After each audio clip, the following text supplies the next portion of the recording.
ಜ್ಯೋತಿಷ್ಯದಲ್ಲಿ ಅಶ್ವಿನಿ ನಕ್ಷತ್ರವು ಮೊದಲ ನಕ್ಷತ್ರವಾಗಿದೆ.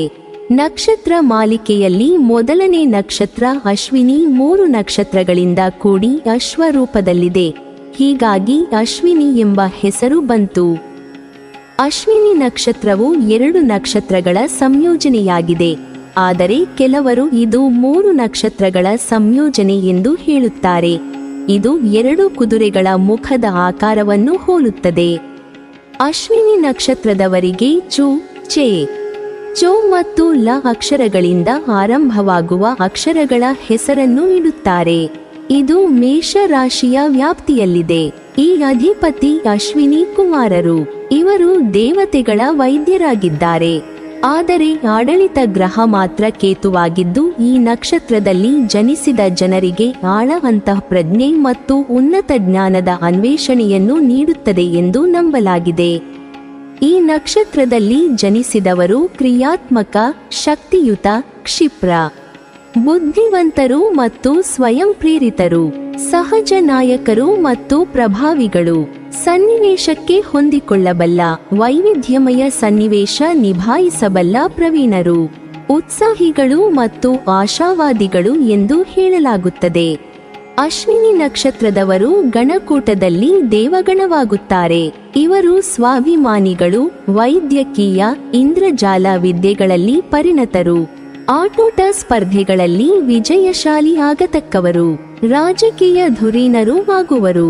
ವಿದ್ಯೆಯಲ್ಲಿ ಇವರಿಗೆ ವೈದ್ಯಕೀಯ, ವಿದ್ಯುತ್ ವಿಭಾಗದ ತಾಂತ್ರಿಕ ವಿದ್ಯೆ, ಅರ್ಥಶಾಸ್ತ್ರ, ಗಣಿತಶಾಸ್ತ್ರ ಮತ್ತು ರಾಜಕೀಯ ಶಾಸ್ತ್ರಗಳು ಹಿಡಿಯುತ್ತವೆ.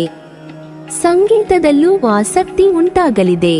ಅಶ್ವಿನಿ ನಕ್ಷತ್ರದ ಮೊದಲನೇ ಚರಣದಲ್ಲಿ ಜನಿಸಿದ ಗಂಡು ಅಥವಾ ಹೆಣ್ಣು ಮಗುವಾದರೆ ನಕ್ಷತ್ರ ದೋಷವು ತಂದೆ ಮತ್ತು ಮಗುವಿನ ಮೇಲೆ ಪರಿಣಾಮ ಬೀರುತ್ತದೆ. 7 ದಿನಗಳ ಕೇತು ಗ್ರಹ ಪೂರ್ಣ ಕುಂಭ ಜಪವನ್ನು ಮಗುವಿನ 3 ತಿಂಗಳ ಮೊದಲು ತಂದೆ ಮತ್ತು ಮಗುವಿನ ಹೆಸರಿನಲ್ಲಿ ಮಾಡಬೇಕು.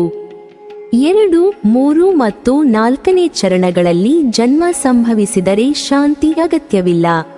ಅಶ್ವಿನಿ ನಕ್ಷತ್ರದವರು ಯೋನಿಕೂಟದಲ್ಲಿ ಕುದುರೆಯಾಗುತ್ತಾರೆ. ಅಶ್ವಿನಿ ನಕ್ಷತ್ರಕ್ಕೆ ಅಧಿಪತಿ ಅಶ್ವಿನಿ ಕುಮಾರರು. ಈ ನಕ್ಷತ್ರದಲ್ಲಿ ಜನಿಸಿದ ಸ್ತ್ರೀಯರು ಸ್ಫುರದ್ರೂಪಿ, ತಾಳ್ಮೆಯುಳ್ಳವರು, ಗುರು ಹಿರಿಯರಲ್ಲಿ ಭಕ್ತಿ ಉಳ್ಳವರು ಆಗುವರು. ಈ ನಕ್ಷತ್ರದಲ್ಲಿ ಜನಿಸಿದವರು ಸುಂದರವಾದ ಮುಖ ಮತ್ತು ಆಕರ್ಷಕ ವ್ಯಕ್ತಿತ್ವವನ್ನು ಹೊಂದಿದ್ದಾರೆ. ಅವರು ದೊಡ್ಡ ಮತ್ತು ಹೊಳೆಯುವ ಕಣ್ಣುಗಳನ್ನು ಹೊಂದಿದ್ದಾರೆ. ಕಣ್ಣು ಸ್ವಲ್ಪ ದೊಡ್ಡದಾಗಿದ್ದು ಅಗಲವಾದ ಹಣೆಯನ್ನು ಹೊಂದಿರುತ್ತವೆ. ಇವರಿಗೆ ಉಡುಗೆಯ ಬಗ್ಗೆ ಆಸಕ್ತಿ ಹೆಚ್ಚು. ವ್ಯಕ್ತಿ ಪುರುಷನಾಗಿದ್ದರೆ ಹೆಣ್ಣಿಗೆ ಆಕರ್ಷಣೆಯಾದರೆ ಅದು ಬಿಂದುವಾಗುತ್ತದೆ. ಅವರು ಸೃಜನಶೀಲ ಮತ್ತು ಸುಂದರವಾದ ಆಭರಣಗಳನ್ನು ಪ್ರೀತಿಸುತ್ತಾರೆ. ಅಶ್ವಿನಿ ನಕ್ಷತ್ರದವರು ನಾಡಿಕೂಟದಲ್ಲಿ ಆದಿನಾಡಿಯಾಗುತ್ತಾರೆ. ಅವರು ವಿಷಯಗಳನ್ನು ಸರಿಯಾಗಿ ಕೇಳುತ್ತಾರೆ ಮತ್ತು ನಂತರ ಅದನ್ನು ಅರ್ಥಮಾಡಿಕೊಳ್ಳುತ್ತಾರೆ ಮತ್ತು ಅಂತಿಮವಾಗಿ ಅದನ್ನು ಕಾರ್ಯಗತಗೊಳಿಸುತ್ತಾರೆ. ಅವರು ವಿಷಯಗಳನ್ನು ಕುರುಡಾಗಿ ನಂಬುವುದಿಲ್ಲ. ಬದಲಿಗೆ ಅವರು ತಮ್ಮ ಬುದ್ಧಿವಂತಿಕೆಯನ್ನು ಸತ್ಯಗಳನ್ನು ಅನ್ವೇಷಿಸಲು ಬಳಸುತ್ತಾರೆ. ಅವರು ಪ್ರತಿ ಕೆಲಸವನ್ನು ನಿಖರವಾಗಿ ಮತ್ತು ಸಮಯದೊಳಗೆ ಮಾಡುತ್ತಾರೆ. ಅವರು ಮಾತನಾಡುವ ರೀತಿಯಲ್ಲಿ ಜನರನ್ನು ಆಕರ್ಷಿಸಬಹುದು. ಅವರು ಸತ್ಯವಂತರು ಮತ್ತು ರಹಸ್ಯವಾಗಿ ವರ್ತಿಸುತ್ತಾರೆ. ಈ ಜನರು ಸ್ವತಂತ್ರ ಸ್ವಭಾವದವರು ಮತ್ತು ಸ್ವತಂತ್ರವಾಗಿ ಯೋಚಿಸಲು ಇಷ್ಟಪಡುತ್ತಾರೆ. ಅಶ್ವಿನಿ ನಕ್ಷತ್ರದವರು ರಜ್ಜು ಕೂಟದಲ್ಲಿ ಪಾದರಜ್ಜುವಾಗಿ ಬರುತ್ತಾರೆ. ಅವರು ತಮ್ಮ ಸ್ವಾಭಿಮಾನವನ್ನು ಪ್ರೀತಿಸುತ್ತಾರೆ. ಅವರು ಅನ್ಯಾಯವನ್ನು ಸಹಿಸುವುದಿಲ್ಲ ಮತ್ತು ಅವರು ಅದರ ವಿರುದ್ಧ ಧ್ವನಿ ಎತ್ತಲು ಇಷ್ಟಪಡುತ್ತಾರೆ. ಅವರು ಇಷ್ಟಪಡುವುದನ್ನು ಮಾಡುತ್ತಾರೆ. ಅವರು ತಮ್ಮ ನಿರ್ಧಾರಗಳನ್ನು ತೆಗೆದುಕೊಳ್ಳುವಲ್ಲಿ ಇತರರಿಂದ ಪ್ರಭಾವಿತರಾಗುವುದಿಲ್ಲ. ನಿಮಗೆ ನಿಮ್ಮದೇ ಆದ ಆಲೋಚನಾ ವಿಧಾನವಿದೆ. ಜ್ಯೋತಿಷ್ಯ ಶಾಸ್ತ್ರದಲ್ಲಿ ವಿವಾಹವನ್ನು ಮಹಾಯೋಗವೆಂದು ಪರಿಗಣಿಸಲಾಗಿದೆ. ವಾಸ್ತವವಾಗಿ ಇತರ ಯೋಗಗಳಿಗಿಂತ ಹೆಚ್ಚಿನ ಆದ್ಯತೆಯನ್ನು ನೀಡಲಾಗುತ್ತದೆ. ಜೀವನ ಪ್ರಮುಖ ಘಟ್ಟದಲ್ಲಿ ಮದುವೆ ಕಾರ್ಯವೂ ಒಂದು. ಮದುವೆಯಾಗಲು ಜಾತಕದಲ್ಲೂ ಕಂಕಣ ಬಲ ಅತಿ ಮುಖ್ಯ. ಇದರಲ್ಲಿ ವೇದ ಕೂಟವು ಒಂದು ಮುಖ್ಯವಾದ ಅಂಶವಾಗಿದೆ. ಅಶ್ವಿನಿ ನಕ್ಷತ್ರಕ್ಕೆ ಜ್ಯೇಷ್ಠ ನಕ್ಷತ್ರವು ವೇದಿಯಾಗುತ್ತದೆ. ಅಂದರೆ ಮೇಷ ರಾಶಿಯ ಅಶ್ವಿನಿ ನಕ್ಷತ್ರದ ಸ್ತ್ರೀ ಅಥವಾ ಪುರುಷರು ವೃಶ್ಚಿಕ ರಾಶಿಯ ಜ್ಯೇಷ್ಠ ನಕ್ಷತ್ರದವರನ್ನು ವಿವಾಹವಾಗಬಾರದು. ಏಕೆಂದರೆ ಅಶ್ವಿನಿ ನಕ್ಷತ್ರ ಮತ್ತು ಜ್ಯೇಷ್ಠ ನಕ್ಷತ್ರವು ವೇದಿಯಾಗುತ್ತದೆ. ಪ್ರಾಯಕ್ಕೆ ಬಂದ ಪ್ರತಿಯೊಂದು ಜೀವವು ಸಂಗಾತಿಯನ್ನು ಬಯಸುವುದು, ಅದರಲ್ಲೂ ಮನುಷ್ಯನು ತನ್ನ ಸಂಗಾತಿಯ ಆಯ್ಕೆ.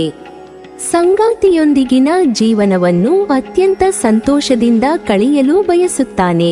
ಇಬ್ಬರು ಪರಸ್ಪರ ಉತ್ತಮ ಹೊಂದಾಣಿಕೆಯೊಂದಿಗೆ ಅದ್ಭುತ ಜೀವನವನ್ನು ನಡೆಸಬೇಕು ಎಂದು ಬಯಸುತ್ತಾನೆ. ಆದರೆ ಜೀವನ ಹಾಗೂ ವಿವಾಹ ಯಾವುದೂ ಸಹ ನಾವು ಅಂದುಕೊಂಡಂತೆ ಇರುವುದಿಲ್ಲ.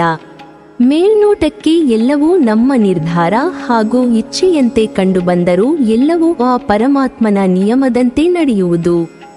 ಆದ್ದರಿಂದ ಜಾತಕವು ಬಹಳ ಮುಖ್ಯವಾಗುತ್ತದೆ. ಇಂದಿನ ವಿಡಿಯೋದಲ್ಲಿ ಮೇಷ ರಾಶಿ ಅಶ್ವಿನಿ ನಕ್ಷತ್ರದವರಿಗೆ ಯಾವ ಜಾತಕಗಳು ಹೊಂದಾಣಿಕೆಯಾಗುತ್ತದೆ ಎಂಬುದನ್ನು ತಿಳಿದುಕೊಳ್ಳೋಣ. ಅಶ್ವಿನಿ ನಕ್ಷತ್ರದವರು ಅಶ್ವಿನಿ ನಕ್ಷತ್ರದವರನ್ನು ಮದುವೆಯಾಗುವುದಾದರೆ ಇದು ಏಕ ನಕ್ಷತ್ರವಾಗುತ್ತದೆ. ಏಕ ನಕ್ಷತ್ರದ ವಿವಾಹವನ್ನು ಶಾಸ್ತ್ರವು ಸಮ್ಮತಿಸುವುದಿಲ್ಲ. ಕಾರಣ, ಒಂದು ಮನೆಯಲ್ಲಿ ಗಂಡ ಬೆಂಕಿಯಾದರೆ ಹೆಣ್ಣು ನೀರಾಗಬೇಕು, ಆಗಲೇ ಸಂಸಾರ ಸರಿಯಾಗಿರುತ್ತದೆ. ಒಂದು ವೇಳೆ ಹೆಂಡತಿಯು ಬೆಂಕಿಯಾಗಿ ಗಂಡನು ಬೆಂಕಿಯಾದರೆ ಯಾರೊಬ್ಬರ ಮನಸ್ಥಿತಿ ಸರಿಯಿರುವುದಿಲ್ಲ. ಅಶ್ವಿನಿ ನಕ್ಷತ್ರದವರು ಅಶ್ವಿನಿ ನಕ್ಷತ್ರದವರನ್ನು ಮದುವೆಯಾಗುವುದಾದರೆ ಏಕ ರಾಜು, ಏಕ ಗಣಕೂಟ, ಏಕ ಗ್ರಹ ಮೈತ್ರಿಕೂಟ, ಏಕ ಯೋನಿಕೂಟವಾಗುತ್ತದೆ. ಒಟ್ಟು 25 ಗುಣಗಳು ಬರುತ್ತದೆ. ಆದರೆ ಏಕ ನಕ್ಷತ್ರ ವಿವಾಹವು ಶಾಸ್ತ್ರಬದ್ಧವಲ್ಲ. ಏಕ ನಕ್ಷತ್ರ ವಿವಾಹವಾದರೆ ಸಂತಾನ ಫಲವು ಲಭಿಸುವುದು ಕಷ್ಟವಾಗಿರುತ್ತದೆ. ದೈವ ಆಸ್ಪತ್ರೆಗಳಲ್ಲಿ ಎಲ್ಲ ನಾರ್ಮಲ್ ರಿಪೋರ್ಟ್ ಬಂದರೂ ಸಂತಾನ ಆಗುವುದಿಲ್ಲ. ಕೊನೆಗೆ ವರ್ಷಾನುವರ್ಷ ಕಳೆದು ವ್ರತ ಪೂಜೆ ಎಲ್ಲವನ್ನು ಮಾಡಿದಾಗ ಕೊನೆಗೆ ಪೂರ್ವ ಜನ್ಮದ ಫಲ ಇದ್ದರೆ ಮಾತ್ರ ಅನೇಕ ವರ್ಷಗಳ ಬಳಿಕ 100ರಲ್ಲಿ 2 ಜನಕ್ಕೆ ಮಾತ್ರ ಸಂತಾನ ಫಲ ಇರುತ್ತದೆ. ಆದ್ದರಿಂದ ಏಕ ನಕ್ಷತ್ರ ವಿವಾಹ ನಿಷೇಧ ಮಾಡುವುದು ಒಳ್ಳೆಯದು. ಅಶ್ವಿನಿ ನಕ್ಷತ್ರದವರು ಭರಣಿ ನಕ್ಷತ್ರದವರನ್ನು ಮದುವೆಯಾಗುವುದಾದರೆ ಇದನ್ನು ನೀವು ಗಮನವಿಟ್ಟು ತಿಳಿದುಕೊಳ್ಳಿ. ಅಶ್ವಿನಿ ನಕ್ಷತ್ರದ ಪುರುಷರು ಭರಣಿ ನಕ್ಷತ್ರದ ಸ್ತ್ರೀಯರನ್ನು ಮದುವೆಯಾಗುವುದಾದರೆ ಒಟ್ಟು 33 ಗುಣಗಳು ಬರುತ್ತದೆ. ಆದರೆ ಅಶ್ವಿನಿ ನಕ್ಷತ್ರದ ಸ್ತ್ರೀಯರು ಭರಣಿ ನಕ್ಷತ್ರದ ಪುರುಷರನ್ನು ಮದುವೆಯಾಗುವುದಾದರೆ ಒಟ್ಟು 32 ಗುಣಗಳು ಬರುತ್ತದೆ. ಆದರೆ ನಿರಾಯನ ಸ್ಫುಟ ನವಾಂಶದ ಪ್ರಕಾರ ಈ ನಕ್ಷತ್ರದ ವಿವಾಹವು ನಿಷೇಧವಾಗುವುದು ಉತ್ತಮ. ಕಾರಣ, ಒಮ್ಮೊಮ್ಮೆ ಅತಿ ಹೆಚ್ಚು ಗುಣಗಳು ಬಂದರೂ ನಕ್ಷತ್ರಗಳ ಹೊಂದಾಣಿಕೆ ಆಗುವುದಿಲ್ಲ. ಭರಣಿ ನಕ್ಷತ್ರದ ಜನರ ಹೆಸರುಗಳು ಲಿ, ಲು, ಲೇ, ಲೋ ಈ ಅಕ್ಷರಗಳಿಂದ ಪ್ರಾರಂಭವಾಗುವ ಹೆಸರುಗಳ ನಕ್ಷತ್ರ ಭರಣಿಯಾಗಿರುತ್ತದೆ. ಈ ಹೆಸರಿನವರೊಂದಿಗೆ ಅಶ್ವಿನಿ ನಕ್ಷತ್ರದವರು ವಿವಾಹ ಆಗಬಾರದು. ಲೈಂಗಿಕ ಬಯಕೆಗಳಲ್ಲಿ ಭಿನ್ನಾಭಿಪ್ರಾಯ ಬರುತ್ತದೆ. ಅಶ್ವಿನಿ ನಕ್ಷತ್ರದವರು ಕೃತಿಕಾ ನಕ್ಷತ್ರದವರನ್ನು ಮದುವೆಯಾಗುವುದಾದರೆ ಉತ್ತಮವಾದ ಹೊಂದಾಣಿಕೆ ಇರುತ್ತದೆ. ಅಶ್ವಿನಿ ನಕ್ಷತ್ರದ ಪುರುಷರು ಕೃತಿಕಾ ನಕ್ಷತ್ರದ ಸ್ತ್ರೀಯರನ್ನು ವಿವಾಹವಾದರೆ ಒಟ್ಟು 31 ಗುಣಗಳು ಬರುತ್ತದೆ. ಅಶ್ವಿನಿ ನಕ್ಷತ್ರದ ಸ್ತ್ರೀಯರು ಕೃತಿಕಾ ನಕ್ಷತ್ರದ ಪುರುಷರನ್ನು ವಿವಾಹವಾದರೆ ಒಟ್ಟು 28 ಗುಣಗಳು ಬರುತ್ತದೆ. ಇಲ್ಲಿ ಗಂಡು ಹಾಗೂ ಹೆಣ್ಣು ಮಕ್ಕಳಿಗೂ ವಿಭಿನ್ನ ಗುಣಗಳು ಬರುತ್ತದೆ. ಈ ನಕ್ಷತ್ರದ ಮೊದಲನೇ ಪಾದದಲ್ಲಿ ಜನಿಸಿದವರು ಮೇಷರಾಶಿಯನ್ನು ಹೊಂದುತ್ತಾರೆ. ಅದೇ 2, 3 ಮತ್ತು 4ನೇ ಪಾದದಲ್ಲಿ ಜನಿಸಿದವರು ವೃಷಭ ರಾಶಿಯವರಾಗಿರುತ್ತಾರೆ. ಮೊದಲನೇ ಪಾದದಲ್ಲಿ ಜನಿಸಿದವರನ್ನು ಮಂಗಳ ಆಳುವನು. ವೃಷಭ ರಾಶಿಯಲ್ಲಿ ಬರುವವರನ್ನು ಶುಕ್ರನು ಆಳುತ್ತಾನೆ. ಈ ನಕ್ಷತ್ರದ ಅಧಿಪತಿ ಸೂರ್ಯ. ಈ ಕಾರಣದಿಂದಾಗಿಯೇ ಇವರು ಬಾಲ್ಯದಿಂದಲೂ ಓದುವ ಮತ್ತು ಬರೆಯುವ ವಿಷಯದಲ್ಲಿ ಹೆಚ್ಚಿನ ಆಸಕ್ತಿ ಹೊಂದಿರುತ್ತಾರೆ. ಅಂತೆಯೇ ವಿದ್ಯಾಭ್ಯಾಸದಲ್ಲಿಯೂ ಉನ್ನತ ಸ್ಥಾನವನ್ನು ಪಡೆದುಕೊಳ್ಳುವರು. ಅನೇಕ ವಿಷಯದಲ್ಲಿ ಪಂಡಿತರು ಎನಿಸಿಕೊಳ್ಳುತ್ತಾರೆ. ಅ, ಇ, ಓ ಐ ಈ ಅಕ್ಷರದಿಂದ ಪ್ರಾರಂಭವಾಗುವ ಹೆಸರುಗಳು ಕೃತಿಕಾ ನಕ್ಷತ್ರದ ಹೆಸರುಗಳು. ಅಶ್ವಿನಿ ನಕ್ಷತ್ರದವರು ಅ, ಇ, ಓ, ಐ ಈ ಅಕ್ಷರದಿಂದ ಪ್ರಾರಂಭವಾಗುವ ಹೆಸರಿನವರನ್ನು ಮದುವೆಯಾದರೆ ಜೀವನದಲ್ಲಿ ತುಂಬಾ ಉತ್ತಮವಾಗಿರುತ್ತೀರಿ. ಅಶ್ವಿನಿ ನಕ್ಷತ್ರದವರು ರೋಹಿಣಿ ನಕ್ಷತ್ರದವರನ್ನು ಮದುವೆಯಾಗುವುದಾದರೆ ಉತ್ತಮವಾದ ಹೊಂದಾಣಿಕೆ ಇರುತ್ತದೆ. ಅಶ್ವಿನಿ ನಕ್ಷತ್ರದ ಪುರುಷರು ರೋಹಿಣಿ ನಕ್ಷತ್ರದ ಸ್ತ್ರೀಯರನ್ನು ವಿವಾಹವಾದರೆ ಒಟ್ಟು 26 ಗುಣಗಳು ಬರುತ್ತದೆ. ಅಶ್ವಿನಿ ನಕ್ಷತ್ರದ ಸ್ತ್ರೀಯರು ರೋಹಿಣಿ ನಕ್ಷತ್ರದ ಪುರುಷರನ್ನು ವಿವಾಹವಾದರೆ ಒಟ್ಟು 20 ಗುಣಗಳು ಬರುತ್ತದೆ. ಇಲ್ಲಿ ಗಂಡು ಹಾಗೂ ಹೆಣ್ಣು ಮಕ್ಕಳಿಗೂ ವಿಭಿನ್ನ ಗುಣಗಳು ಬರುತ್ತದೆ. 18ಕ್ಕಿಂತ ಮೇಲ್ಪಟ್ಟು ಬರುವ ಗುಣಗಳು ವಿವಾಹಕ್ಕೆ ಶುಭ ಇರುತ್ತದೆ. ಶ್ರೀಕೃಷ್ಣನು ಈ ನಕ್ಷತ್ರದಲ್ಲಿ ಜನಿಸಿದನು ಎಂದು ಪುರಾಣಗಳು ಹೇಳುತ್ತವೆ. ರೋಹಿಣಿ ಎಂದರೆ ಕೆಂಪು. ಜ್ಯೋತಿಷ್ಯದ ಲೆಕ್ಕಾಚಾರದ ಪ್ರಕಾರ ರೋಹಿಣಿ ನಕ್ಷತ್ರವು ಆಕಾಶದಲ್ಲಿ 4ನೇ ನಕ್ಷತ್ರವಾಗಿದೆ. ಈ ನಕ್ಷತ್ರದಲ್ಲಿ ಜನಿಸಿದವರ ರಾಶಿಯು ವೃಷಭವಾಗಿರುತ್ತದೆ. ಈ ರಾಶಿಯವರನ್ನು ಶುಕ್ರನು ಆಳುತ್ತಿರುತ್ತಾನೆ. ಜೊತೆಗೆ ರೋಹಿಣಿ ನಕ್ಷತ್ರದ ಅಧಿಪತಿ ಚಂದ್ರನಾಗಿರುತ್ತಾನೆ. ಈ ನಕ್ಷತ್ರದಲ್ಲಿ ಜನಿಸಿದವರು ತಮ್ಮ ಹೆಸರಿನ ಮೊದಲ ಅಕ್ಷರವನ್ನು ವ, ವಿ, ಓ ಇಂದ ಪ್ರಾರಂಭಿಸಿರುತ್ತಾರೆ. ಅಂದರೆ ವ, ವಿ, ಓ ಅಕ್ಷರದಿಂದ ಪ್ರಾರಂಭವಾಗುವ ಹೆಸರುಗಳು ಅಶ್ವಿನಿ ನಕ್ಷತ್ರದವರು ಮದುವೆಯಾಗಲು ಉತ್ತಮವಾಗಿರುತ್ತದೆ. ಆದರೆ ಪ್ರೀತಿ ಪ್ರೇಮದ ಮದುವೆಗೆ ಅಶ್ವಿನಿ ನಕ್ಷತ್ರದ ಪುರುಷರು ರೋಹಿಣಿ ನಕ್ಷತ್ರದ ಸ್ತ್ರೀಯರನ್ನು ಮದುವೆಯಾದರೆ ಉತ್ತಮವಿರುತ್ತದೆ. ಆದರೆ ಅಶ್ವಿನಿ ನಕ್ಷತ್ರದ ಸ್ತ್ರೀಯರು ರೋಹಿಣಿ ನಕ್ಷತ್ರದ ಪುರುಷರನ್ನು ವಿವಾಹವಾದರೆ ಹೊಂದಾಣಿಕೆಯ ಕೊರತೆ ಅಧಿಕವಾಗಿ ಕಂಡುಬರುತ್ತದೆ. ವಿಚ್ಛೇದನವೂ ಆಗಬಹುದು. ಆದರೆ ಶಾಸ್ತ್ರೋಕ್ತವಾಗಿ ಕುಟುಂಬದಲ್ಲಿ ನೋಡಿ ಮದುವೆಯಾದರೆ ತುಂಬಾ ಅದ್ಭುತವಾದ ಜೋಡಿಗಳಾಗಿರುತ್ತದೆ. ಅಶ್ವಿನಿ ನಕ್ಷತ್ರದವರು ಮೃಗಶಿರ ನಕ್ಷತ್ರದವರನ್ನು ಮದುವೆಯಾಗುವುದಾದರೆ ಒಳ್ಳೆಯ ಹೊಂದಾಣಿಕೆ ಇರುತ್ತದೆ. ಆದರೆ ತುಂಬಾ ಹೆಚ್ಚು ಗಮನಿಸಬೇಕು. ಮೃಗಶಿರ ನಕ್ಷತ್ರದ 1 ಮತ್ತು 2ನೇ ಪಾದಗಳು ವೃಷಭ ರಾಶಿಯಲ್ಲಿ ಬಂದರೆ 3-4ನೇ ಪಾದಗಳು ಮಿಥುನ ರಾಶಿಯಲ್ಲಿ ಬರುತ್ತದೆ. ಈ ಕಾರಣದಿಂದ ಮಿಥುನ ಮತ್ತು ವೃಷಭ ರಾಶಿಯ ಒಟ್ಟಾರೆ ಗುಣಧರ್ಮಗಳು ಈ ನಕ್ಷತ್ರದಲ್ಲಿ ಜನಿಸಿದವರಿಗೆ ದೊರೆಯುತ್ತದೆ. ಅಶ್ವಿನಿ ನಕ್ಷತ್ರದ ಪುರುಷರು ಮೃಗಶಿರ ನಕ್ಷತ್ರದ 1 ಮತ್ತು 2ನೇ ಪಾದದ ಸ್ತ್ರೀಯರನ್ನು ವಿವಾಹವಾದರೆ ಒಟ್ಟು 30 ಗುಣಗಳು ಬರುತ್ತದೆ. ಅಶ್ವಿನಿ ನಕ್ಷತ್ರದ ಸ್ತ್ರೀಯರು ಮೃಗಶಿರ ನಕ್ಷತ್ರದ 1 ಮತ್ತು 2ನೇ ಪಾದದ ಪುರುಷರನ್ನು ವಿವಾಹವಾದರೆ ಒಟ್ಟು 19 ಗುಣಗಳು ಬರುತ್ತದೆ.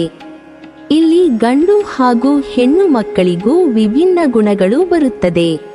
ಅದೇ ರೀತಿಯಲ್ಲಿ ಅಶ್ವಿನಿ ನಕ್ಷತ್ರದ ಪುರುಷರು ಮೃಗಶಿರ ನಕ್ಷತ್ರದ 3 ಮತ್ತು 4ನೇ ಪಾದದ ಸ್ತ್ರೀಯರನ್ನು ವಿವಾಹವಾದರೆ ಒಟ್ಟು 20 ಗುಣಗಳು ಬರುತ್ತದೆ.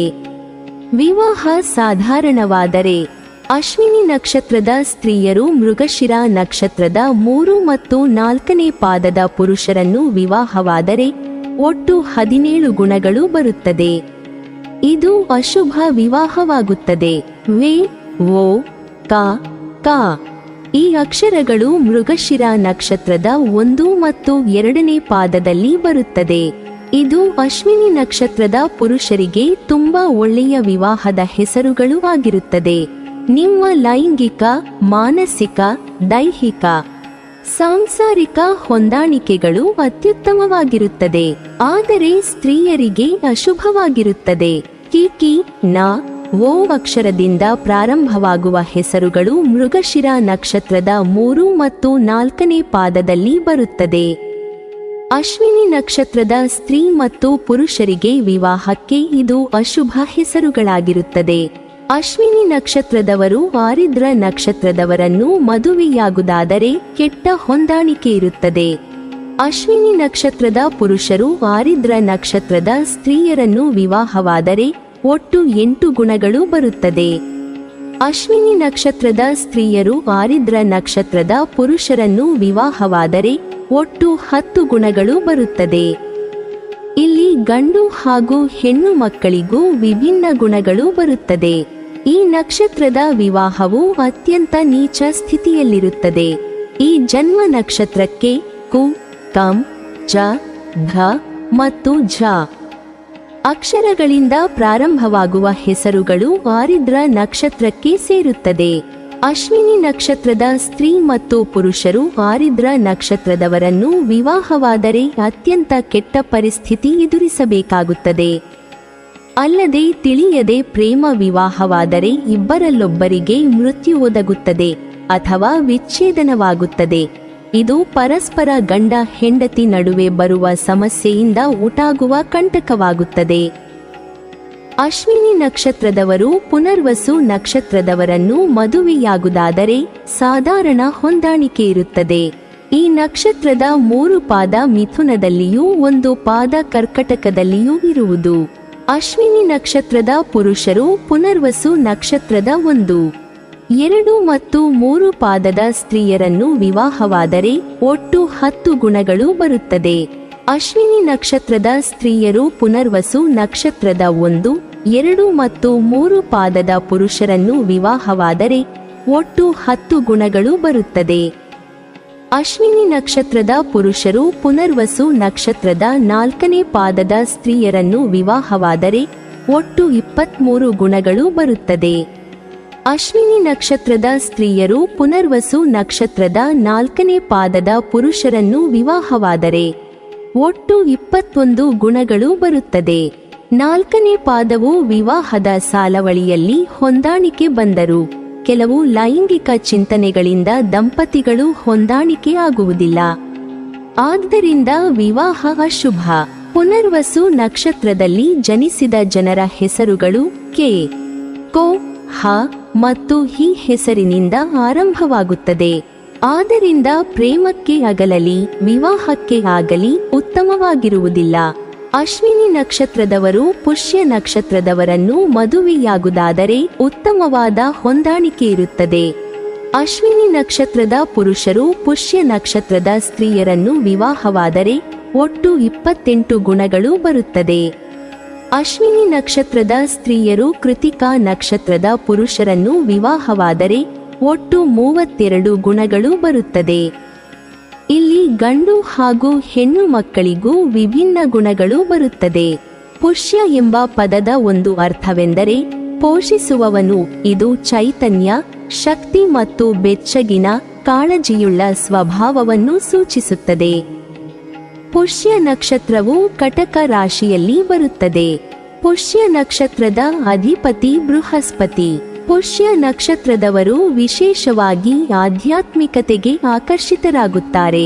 ಹೋ, ಹಿ, ಹೋ, ಡ ಈ ಅಕ್ಷರದಿಂದ ಪ್ರಾರಂಭವಾಗುವ ಹೆಸರುಗಳು ಪುಷ್ಯ ನಕ್ಷತ್ರಕ್ಕೆ ಸೇರುತ್ತದೆ. ಈ ಜೋಡಿಯು ಒಬ್ಬರಿಗೊಬ್ಬರು ಅರ್ಪಣಾ ಮನೋಭಾವವನ್ನು ಹೊಂದಿರುತ್ತಾರೆ. ಇಬ್ಬರು ಜೊತೆಯಾಗಿ ಒಂದೇ ವಿಷಯವನ್ನು ಆಯ್ದುಕೊಳ್ಳುವ ಮನೋಭಾವ ಹೊಂದಿರುತ್ತಾರೆ.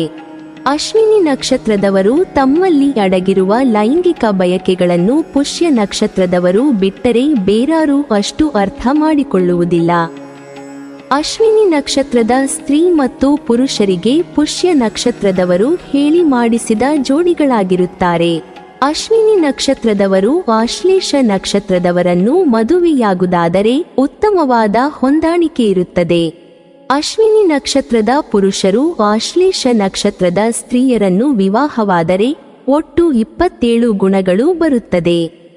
ಅಶ್ವಿನಿ ನಕ್ಷತ್ರದ ಸ್ತ್ರೀಯರು ಆಶ್ಲೇಷ ನಕ್ಷತ್ರದ ಪುರುಷರನ್ನು ವಿವಾಹವಾದರೆ ಒಟ್ಟು 28 ಗುಣಗಳು ಬರುತ್ತದೆ. ಆದರೆ ಆಶ್ಲೇಷ ನಕ್ಷತ್ರದ 2ನೇ ಹಂತದಲ್ಲಿ ಜನಿಸಿದ ಮಗು ಸಂಪತ್ತನ್ನು ನಾಶಪಡಿಸುತ್ತದೆ ಮತ್ತು 3ನೇ ಹಂತದಲ್ಲಿ ಜನಿಸಿದ ಮಗು ತಾಯಿಗೆ ತೊಂದರೆಯಾಗುತ್ತದೆ. 4ನೇ ಹಂತದಲ್ಲಿ ಜನಿಸಿದ ಮಗು ತಂದೆಗೆ ತೊಂದರೆ ನೀಡುತ್ತದೆ. ಮೊದಲ ನಕ್ಷತ್ರದಲ್ಲಿ ಜನಿಸಿದ ಮಗು ಸಂತೋಷ ಮತ್ತು ಶಾಂತಿಯನ್ನು ತರುತ್ತದೆ. ಆದರೆ ಪ್ರತಿಯೊಂದಕ್ಕೂ ಪರಿಹಾರ ಇರುತ್ತದೆ. ಪರಿಹಾರ ಕ್ರಮಗಳನ್ನು ಅನುಸರಿಸಿಕೊಂಡು ಮದುವೆಯಾಗುವುದು ಸೂಕ್ತ. ಅಶ್ವಿನಿ ನಕ್ಷತ್ರದ ಪುರುಷರು ಒಂದು ವೇಳೆ ತಮ್ಮ ತಂದೆ ತಾಯಿ ಆರೋಗ್ಯವಾಗಿದ್ದರೆ ಆಶ್ಲೇಷ ನಕ್ಷತ್ರದ ವಿವಾಹ ಮಾಡುವುದನ್ನು ಬೇಡವೆನ್ನಬಹುದು. ಸಾಮಾನ್ಯವಾಗಿ ಆಶ್ಲೇಷ ನಕ್ಷತ್ರದ 4ನೇ ಪಾದದ ಸ್ತ್ರೀಯರನ್ನು ಅತ್ತೆ ಇಲ್ಲದ ಮನೆಗೆ ಕೊಡುವುದು ಸೂಕ್ತ. ಅಶ್ವಿನಿ ನಕ್ಷತ್ರದ ಸ್ತ್ರೀಯರಿಗೆ ಯಾವುದೇ ಸಮಸ್ಯೆ ಇಲ್ಲ. ಆಶ್ಲೇಷ ನಕ್ಷತ್ರದ ಪುರುಷರ ಜೊತೆ ವಿವಾಹ ಮಾಡಬಹುದು. ಪ್ರೇಮ ವಿವಾಹವನ್ನು ಮಾಡಿಕೊಳ್ಳಬಹುದು. ಡು ಡಿ ಡು ಡಿ ಈ ಅಕ್ಷರದಿಂದ ಪ್ರಾರಂಭವಾಗುವ ಹೆಸರುಗಳು ಆಶ್ಲೇಷ ನಕ್ಷತ್ರಕ್ಕೆ ಬರುತ್ತದೆ. ಅಶ್ವಿನಿ ನಕ್ಷತ್ರದವರು ಮಖಿ ನಕ್ಷತ್ರದವರನ್ನು ಮದುವೆಯಾಗುವುದಾದರೆ ಉತ್ತಮವಾದ ಹೊಂದಾಣಿಕೆ ಇರುತ್ತದೆ. ಅಶ್ವಿನಿ ನಕ್ಷತ್ರದ ಪುರುಷರು ಮಖಿ ನಕ್ಷತ್ರದ ಸ್ತ್ರೀಯರನ್ನು ವಿವಾಹವಾದರೆ ಒಟ್ಟು 27 ಗುಣಗಳು ಬರುತ್ತದೆ. ಅಶ್ವಿನಿ ನಕ್ಷತ್ರದ ಸ್ತ್ರೀಯರು ಮಖಿ ನಕ್ಷತ್ರದ ಪುರುಷರನ್ನು ವಿವಾಹವಾದರೆ ಒಟ್ಟು 27 ಗುಣಗಳು ಬರುತ್ತದೆ. ಸ್ತ್ರೀ ಮತ್ತು ಪುರುಷರಿಗೆ ಸಮಾನ ಗುಣಗಳು ಬರುತ್ತದೆ. ಮ ಮ ಮಿ ಮೀಮು ಮಿ ಅಕ್ಷರದಿಂದ ಪ್ರಾರಂಭವಾಗುವ ಹೆಸರುಗಳು ಮಖಿ ನಕ್ಷತ್ರಕ್ಕೆ ಸೇರುತ್ತದೆ. ನೀವಿಬ್ಬರೂ ಭಾವನೆಗಿಂತ ತರ್ಕಕ್ಕೆ ಆದ್ಯತೆ ನೀಡುತ್ತೀರಿ. ಅನುರಾಗವನ್ನು ಗಟ್ಟಿಗೊಳಿಸಲು ಈ ನಕ್ಷತ್ರದವರು ಹೆಚ್ಚು ಪ್ರಯತ್ನಶೀಲರಾಗಿರುತ್ತಾರೆ. ಲೈಂಗಿಕವಾಗಿ ಈ ಜೋಡಿ ಅನುರಾಗದ ವಿಷಯದಲ್ಲಿ ಎತ್ತಿದ ಕೈಯಾಗಿದೆ. ಈ ನಕ್ಷತ್ರದಲ್ಲಿ ಜನಿಸಿದವರು ಶಕ್ತಿಶಾಲಿಗಳು ಹಾಗೂ ಪ್ರಭಾವಶಾಲಿಗಳಾಗಿರುತ್ತಾರೆ. ಇವರಿಗೆ ಸ್ವಲ್ಪ ತಾಳ್ಮೆ ಕಡಿಮೆ. ಇವರು ಎಲ್ಲೇ ಹೋದರೂ ಏನು ಮಾಡಿದರೂ ತಮ್ಮ ಗುರುತನ್ನು ಅಚ್ಚು ಹಾಕುತ್ತಾರೆ. ಇವರು ಕಷ್ಟಪಟ್ಟು ಕೆಲಸ ಮಾಡುವ ಸಾಮರ್ಥ್ಯವುಳ್ಳವರು. ಈ ನಕ್ಷತ್ರದಲ್ಲಿ ಜನಿಸಿದವರು ಆಶಾವಾದಿಗಳು, ಸ್ವತಂತ್ರರು ಮತ್ತು ಉತ್ಸಾಹಿಗಳಾಗಿರುತ್ತಾರೆ. ಅಶ್ವಿನಿ ನಕ್ಷತ್ರದವರು ಪುಬ್ಬ ನಕ್ಷತ್ರದವರನ್ನು ಮದುವೆಯಾಗುವುದಾದರೆ ಅತ್ಯುತ್ತಮವಾದ ಹೊಂದಾಣಿಕೆ ಇರುತ್ತದೆ. ಅಶ್ವಿನಿ ನಕ್ಷತ್ರದ ಪುರುಷರು ಪುಬ್ಬ ನಕ್ಷತ್ರದ ಸ್ತ್ರೀಯರನ್ನು ವಿವಾಹವಾದರೆ ಒಟ್ಟು 33 ಗುಣಗಳು ಬರುತ್ತದೆ. ಅಶ್ವಿನಿ ನಕ್ಷತ್ರದ ಸ್ತ್ರೀಯರು ಪುಬ್ಬ ನಕ್ಷತ್ರದ ಪುರುಷರನ್ನು ವಿವಾಹವಾದರೆ ಒಟ್ಟು 32 ಗುಣಗಳು ಬರುತ್ತದೆ. 2 ನಕ್ಷತ್ರದವರು ಒಂದೇ ರೀತಿಯ ಸಂಪ್ರದಾಯಗಳು ಮತ್ತು ಮೌಲ್ಯ ವ್ಯವಸ್ಥೆಗಳನ್ನು ಹೊಂದಿರುತ್ತಾರೆ. ಈ 2 ರಾಶಿಯವರು ನಕ್ಷತ್ರದವರು ಬೆಸೆಯಲು ಹೆಚ್ಚು ಪ್ರಬಲರಾಗಿರುತ್ತಾರೆ. ಬೌದ್ಧಿಕವಾಗಿ ಉತ್ತೇಜಿಸುವ ಜೋಡಿಯು ಸ್ನೇಹಿತರಿಂದ ಪ್ರೇಮಿಗಳಿಗೆ ಪರಿಪೂರ್ಣ ಹೊಂದಾಣಿಕೆಯಾಗಿದೆ. ಅಂದರೆ ಲವ್ ಮ್ಯಾರೇಜ್, ಅರೇಂಜ್ ಮ್ಯಾರೇಜ್ ಆದರೆ ಎರಡಕ್ಕೂ ಶುಭ ಫಲ. ಒಂದು ವೇಳೆ ಅಶ್ವಿನಿ ನಕ್ಷತ್ರದವರು ಪುಬ್ಬ ನಕ್ಷತ್ರದವರನ್ನು ಲವ್ ಮ್ಯಾರೇಜ್ ಆದರೆ ಪ್ರಪಂಚವನ್ನೇ ಸುತ್ತು ಹಾಕುತ್ತಾರೆ. ಈ ನಕ್ಷತ್ರದವರು ಆತ್ಮಸಂಗಾತಿಗಳಾಗಿ ಒಬ್ಬರಿಗೊಬ್ಬರು ವಿಲೀನಗೊಳ್ಳುತ್ತಾರೆ. ಪರಸ್ಪರ ವಿಲೀನಗೊಳ್ಳುವ ನಿಮ್ಮ ಬಯಕೆ ಯಾವಾಗಲೂ ಇರುತ್ತದೆ ಮತ್ತು ಅವರ ಸಂಪೂರ್ಣ ಸಂಬಂಧ ಯಾವಾಗಲೂ ಹಸಿರಾಗುತ್ತದೆ. ಸರಿಯಾಗಿ ಹೇಳಬೇಕೆಂದರೆ ಈ ನಕ್ಷತ್ರದವರ ಜೋಡಿಯು ಒಂದು ಶಿಶು ವಿಹಾರವನ್ನೇ ಪಡೆಯುವಷ್ಟು ಮಕ್ಕಳನ್ನು ಹೊಂದಬಹುದು. ಅಷ್ಟು ಹೊಂದಾಣಿಕೆ ಇರುತ್ತದೆ. ಪುಬ್ಬ ನಕ್ಷತ್ರದವರಿಗೆ ತಂದೆ ತಾಯಿಯ ಬಗ್ಗೆ ವಿಶೇಷವಾದ ಪ್ರೀತಿ, ಅಕ್ಕರೆ, ಗೌರವ ಇರುತ್ತದೆ. ಎದುರಾಗುವ ಅಡೆತಡೆಗಳನ್ನು ಮೀರಿ ಸುಖ ಮತ್ತು ಸಂತೃಪ್ತಿಯ ದಾಂಪತ್ಯ ಜೀವನ ನಡೆಸುತ್ತಾರೆ. ಪ್ರತಿಯೊಬ್ಬರನ್ನು ಗೌರವಿಸುವ ಇವರು ಬೇರೆಯವರಿಂದಲೂ ಗೌರವ ನಿರೀಕ್ಷಿಸುತ್ತಾರೆ. ಮೋ ಟ ಟಿ ಟಿ ಟು ಈ ಅಕ್ಷರದಿಂದ ಪ್ರಾರಂಭವಾಗುವ ಹೆಸರುಗಳು ಪುಬ್ಬ ನಕ್ಷತ್ರಕ್ಕೆ ಸೇರುತ್ತದೆ. ಅಶ್ವಿನಿ ನಕ್ಷತ್ರದವರು ಉತ್ತರ ನಕ್ಷತ್ರದವರನ್ನು ಮದುವೆಯಾಗುವುದಾದರೆ ಸಾಧಾರಣ ಹೊಂದಾಣಿಕೆ ಇರುತ್ತದೆ. ಈ ನಕ್ಷತ್ರದವರ ಹೆಸರಿನ ಮೊದಲ ಅಕ್ಷರ ಟೆ, ತೋ, ಪ, ಪಿ ಎಂಬ ಅಕ್ಷರಗಳಿಂದ ಹೆಸರುಗಳಿರುತ್ತದೆ. ಉತ್ತರ ನಕ್ಷತ್ರದ ಮೊದಲನೆಯ ಪಾದವು ಸಿಂಹ ರಾಶಿಯಲ್ಲಿ ಬಂದರೆ ಉಳಿದ 3 ಪಾದಗಳು ಕನ್ಯಾ ರಾಶಿಯಲ್ಲಿ ಬರುತ್ತದೆ. ಈ ಕಾರಣದಿಂದ ಉತ್ತರ ನಕ್ಷತ್ರದಲ್ಲಿ ಜನಿಸಿದವರಿಗೆ ಸಿಡುಕಿನ ಸ್ವಭಾವ ಇರುತ್ತದೆ, ಹಾಗೆ ತಾಳ್ಮೆಯ ಸ್ವಭಾವ ಇರುತ್ತದೆ. ಇವರು ಸುಲಭವಾಗಿ ಸೋಲನ್ನು ಒಪ್ಪಿಕೊಳ್ಳುವುದಿಲ್ಲ. ಅಶ್ವಿನಿ ನಕ್ಷತ್ರದ ಪುರುಷರು ಉತ್ತರ ನಕ್ಷತ್ರದ ಮೊದಲನೇ ಪಾದದ ಸ್ತ್ರೀಯರನ್ನು ವಿವಾಹವಾದರೆ ಒಟ್ಟು 25 ಗುಣಗಳು ಬರುತ್ತದೆ.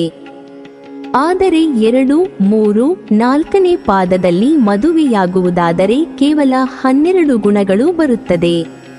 ಅಶ್ವಿನಿ ನಕ್ಷತ್ರದ ಸ್ತ್ರೀಯರು ಉತ್ತರ ನಕ್ಷತ್ರದ ಮೊದಲನೇ ಪಾದದ ಪುರುಷರನ್ನು ವಿವಾಹವಾದರೆ ಒಟ್ಟು 21 ಗುಣಗಳು ಬರುತ್ತದೆ. ಆದರೆ 2, 3, 4ನೇ ಪಾದದಲ್ಲಿ ಮದುವೆಯಾಗುವುದಾದರೆ ಕೇವಲ 14 ಗುಣಗಳು ಬರುತ್ತದೆ. ಹಾಗಾಗಿ ಕೇವಲ ಮೊದಲನೇ ಪದವು ಸಾಧಾರಣವಾಗಿದ್ದು ಉಳಿದ ಪಾದಗಳು ಅಶುಭವಾದ ಕಾರಣ ವಿವಾಹವು ಅಶುಭವಾಗಿರುತ್ತದೆ. ಅಶ್ವಿನಿ ನಕ್ಷತ್ರದವರು ಹಸ್ತ ನಕ್ಷತ್ರದವರನ್ನು ಮದುವೆಯಾಗುವುದಾದರೆ ಕೆಟ್ಟ ಹೊಂದಾಣಿಕೆ ಇರುತ್ತದೆ. ಅಶ್ವಿನಿ ನಕ್ಷತ್ರದ ಪುರುಷರು ಹಸ್ತ ನಕ್ಷತ್ರದ ಸ್ತ್ರೀಯರನ್ನು ವಿವಾಹವಾದರೆ ಒಟ್ಟು 7 ಗುಣಗಳು ಬರುತ್ತದೆ.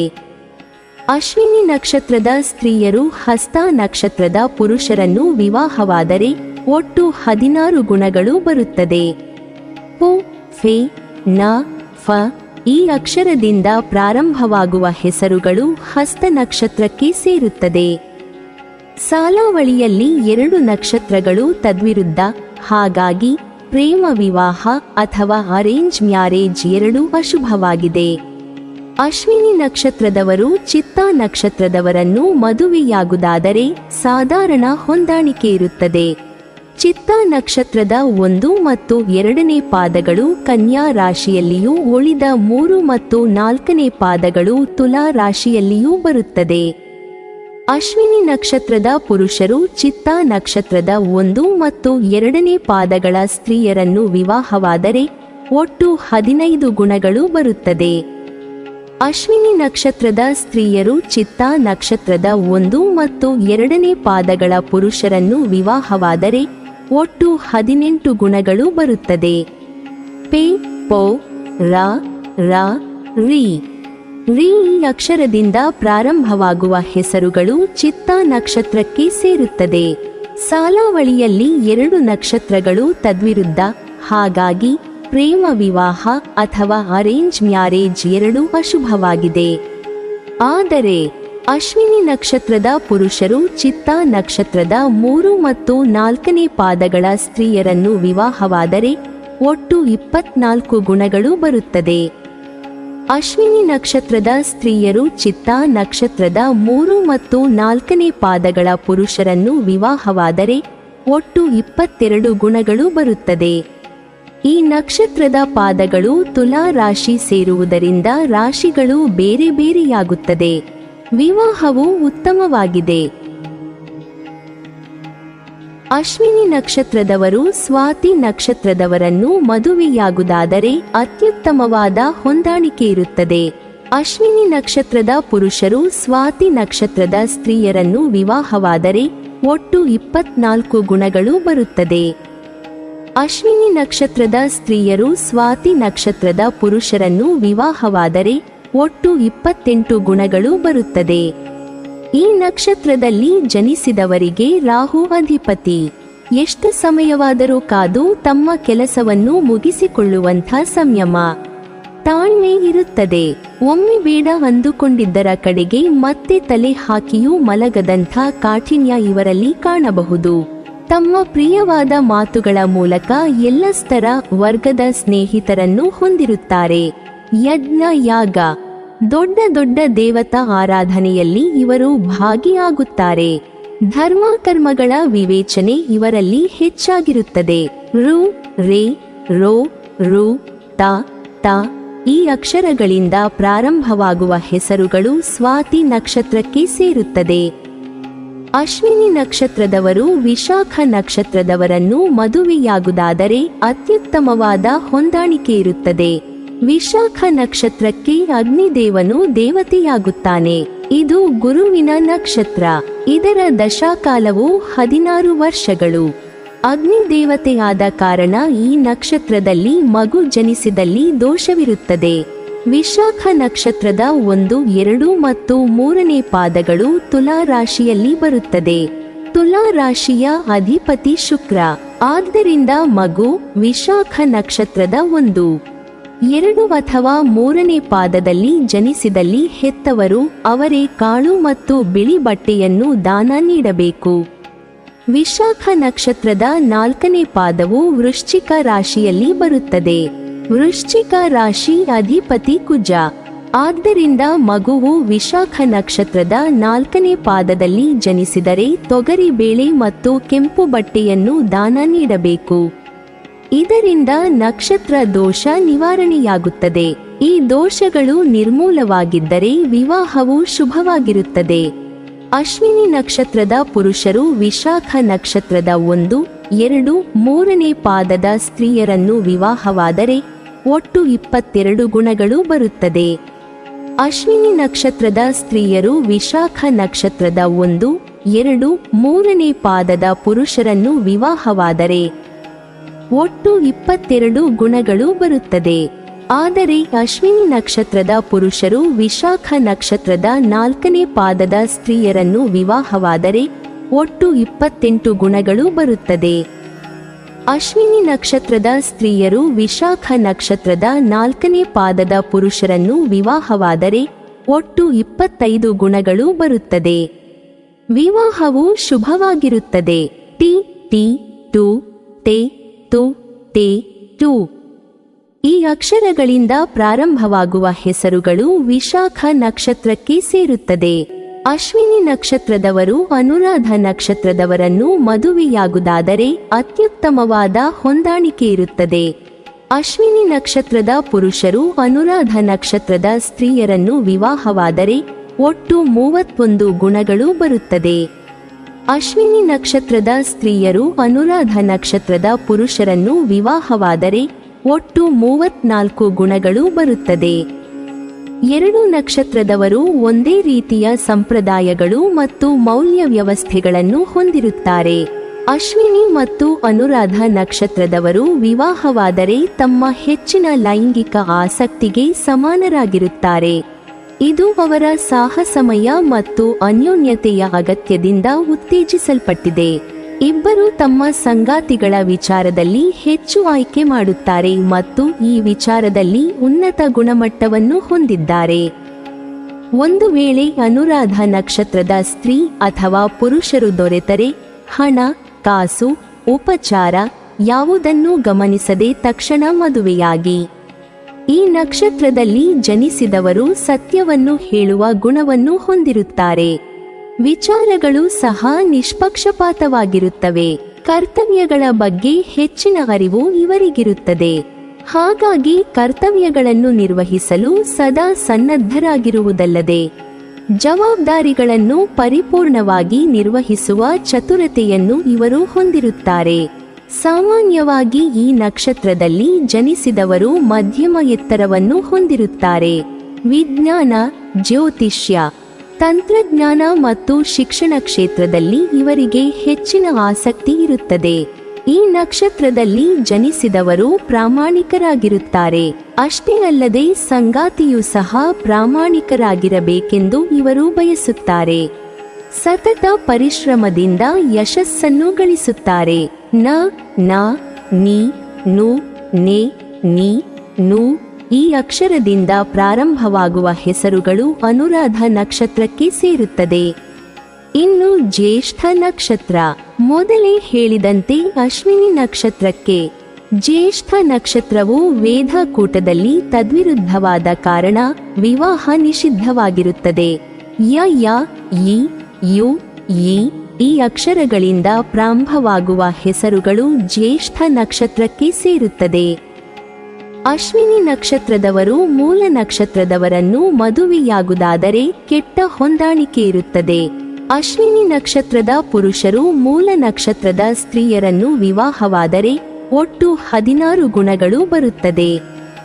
ಅಶ್ವಿನಿ ನಕ್ಷತ್ರದ ಸ್ತ್ರೀಯರು ಮೂಲ ನಕ್ಷತ್ರದ ಪುರುಷರನ್ನು ವಿವಾಹವಾದರೆ ಒಟ್ಟು 17 ಗುಣಗಳು ಬರುತ್ತದೆ.